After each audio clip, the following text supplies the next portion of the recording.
अस्सलामु अलैकुम वरहमतुल्लाहि वबरकातुहू। मोहतरम सामईन, आज के टॉपिक में एक शर्री मसले की वजाहत करना मकसूद है।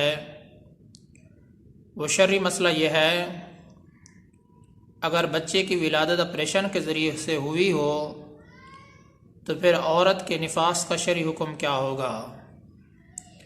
मोहतरम सामईन, ये बात वाज़ेह रहनी चाहिए, अगर बच्चे की विलादत ऑपरेशन के ज़रिए से हुई है, अब हम देखेंगे वो जो खून है ऑपरेशन की जगह से जारी हुआ है या औरत के रहम से जारी हुआ है। अगर खून ऑपरेशन की जगह से जारी हुआ है तो ये ज़ख़म के हुक्म में होगा, औरत पर निफास वाले अहकामात जारी नहीं होंगे।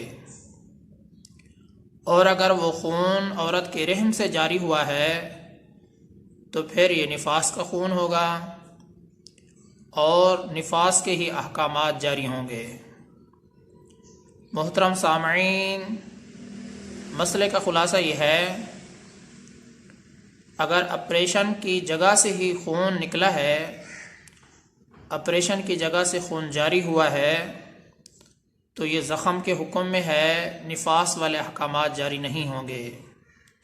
लेकिन अगर औरत के रहम से खून जारी हुआ है तो अब निफास के अहकामात जारी होंगे। अल्लाह तबारक व तआला से दुआ है कि अल्लाह ताला मुझे भी और तमाम मुसलमानों को सही माने में हिदायत अता फ़रमाए। मैं आप सब की दुआओं का तलबगार हूँ। मोहम्मद सनाउल्लाह फ़ारूक।